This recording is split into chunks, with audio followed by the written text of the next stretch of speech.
questions for Dave. Why so many versions of High Society, other than the obvious answer, or answers plural? I mean, I have, I think, 3 versions, including the first printing copy with, as you noted when you signed it for me, a rare intact cover. And I will definitely buy a Regency Edition. But I mean, we're up to around 6 or 7 versions now, if you count the red, blue, and neutral election version. And that count doesn't include the hardcover foreign language edition. Not to be a thorn in your side, which obviously I have been at times over the years. But when do you move on to more remasters?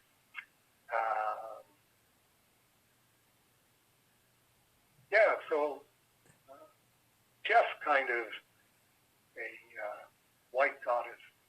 I am a thorn beneath the nail. If my side was a nail, I guess.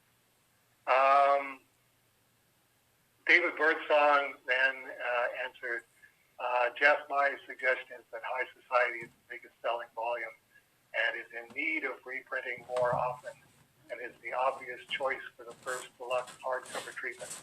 I hope it won't be the last. Yeah, that pretty much sums it up. I mean, that's one of those, for whatever reason, that the comic book field decided to not acknowledge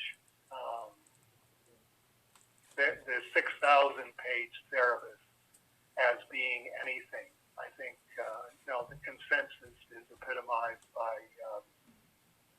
whoever it was on A Moment of Cerebus, saying that Dave Sim has done some of the best comics ever done and some of the worst comics ever done. The unhappy consensus for me, as the guy that did Cerebus, and particularly the unhappy consensus for Gerard, poured his heart and soul into doing the background,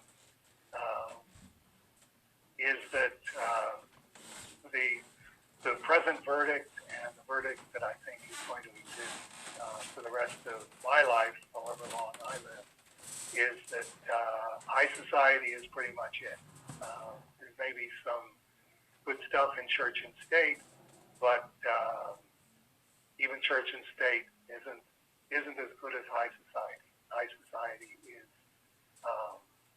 one of the most wonderful graphic novels ever done.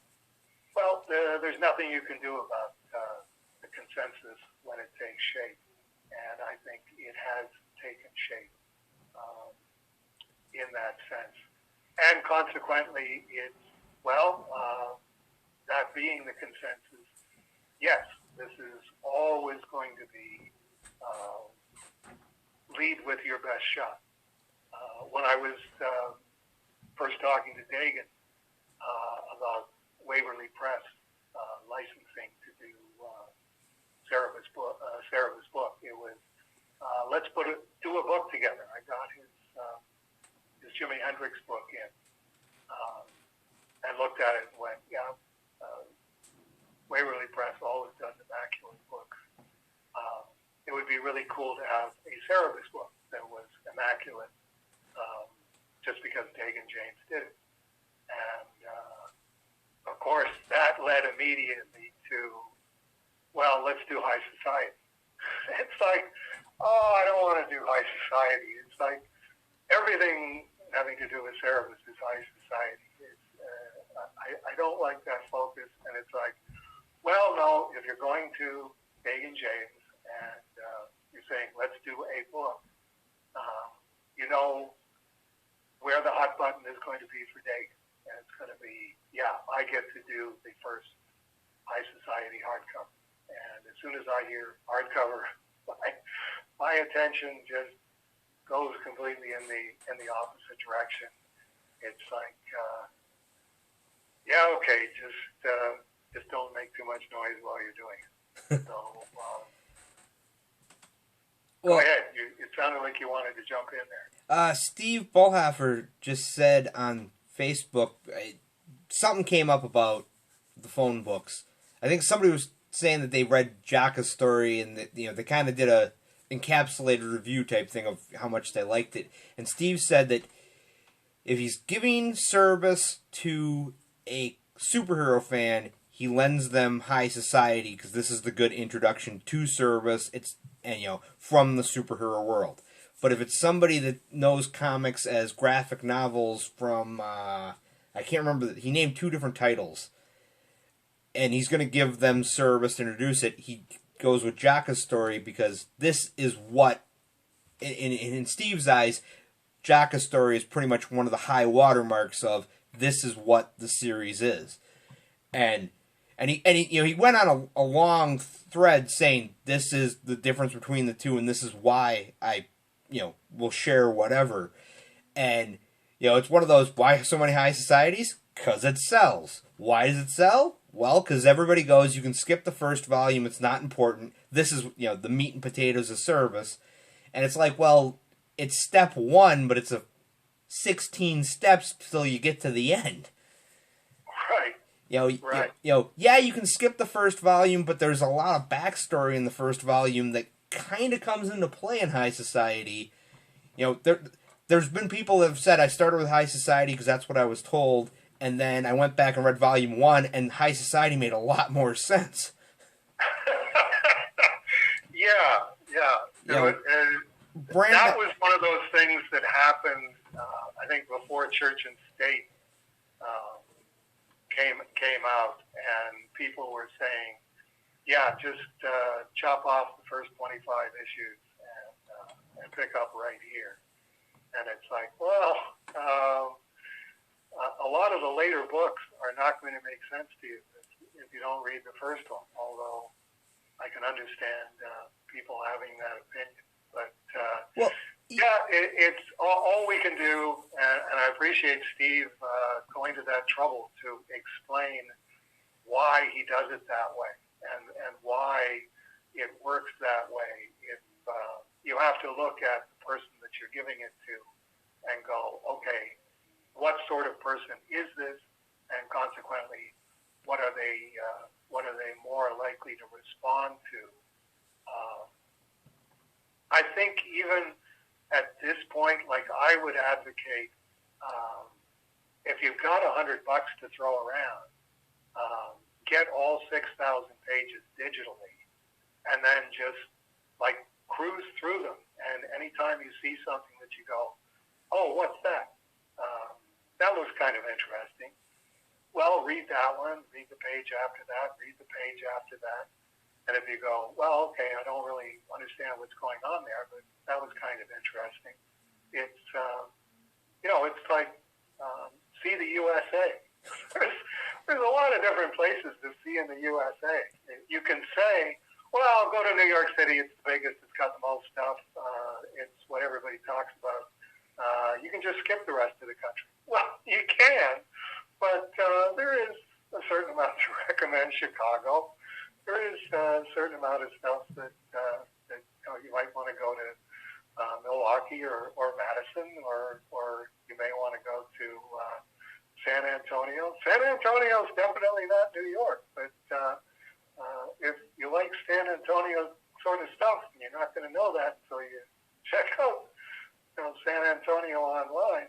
It's like, let's not try to understand Cerebus too quickly, which I think has been the habit of people in comics trying to explain, okay, just read High Society, because the rest of it's just misogynistic crap kind of thing. Well, when you said See America, it reminded me of the Canadian National Railroad did a short film.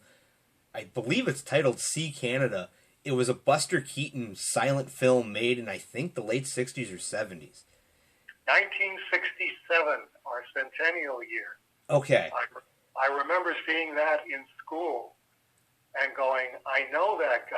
Where do I know that guy from? Well, my mom had a tape back in the Stone Age when we had VCRs, my mom had a tape of shorts. It's all short films, and that short she taped. It came on and she liked it, and it came on again, so she taped it. And as a kid, I used to watch it all the time, not knowing who Buster Keaton was. So then when I found out about Buster Keaton, I'm like, oh, I know that guy. And of course, it's one of these. Buster Keaton is a brilliant silent film star. He made amazing films, and I'm trying to think of the titles of any of them, but these are classics of cinema. And I go, but I like his later, funnier stuff. And it's amazing because that was he only had like another 3 years to live when he did that for. I think he did it for the National Film Board in Canada, and. His comedic chops are amazing in that. I mean, his reactions, and it's all silent, and just him on this push car going across the Canadian National Rail tracks across Canada. And I saw it centennial year, so I would have been 11. How long is that film? Do you remember roughly how long it is? I can't imagine it's more than 10 minutes. Really? I will look it up because it's the internet. I can go on the internet and find, and it'll give me the Wikipedia all about, how they filmed it, who filmed it, all that stuff. But yeah, it's not that long, I don't think. Right. Which is interesting because I was so hypnotized by it, and it so effectively did the whole country. At least, what it looks like from the railway going straight through. That I think I pictured it as being like a 90-minute film, and it's just a short. It's just a short, and it's one of those, it was on this tape, and as a kid, and there's nothing on TV. Okay, throw in a tape, and I would throw this tape in because there's a lot of great stuff on the tape. I'm pretty sure that's the tape that my parents have. We Are the World, because. This is an important cultural moment. We must record this for the for posterity. And every time I'd get to it, I'd be like, all right, fast forward. I don't need to see Michael Jackson again. On another tape, my parents taped the making of We Are the World. And it's like, in hindsight, I know exactly why my mom and dad did it. But, as a kid, you're like, all right, fast forward to the bit we want to see.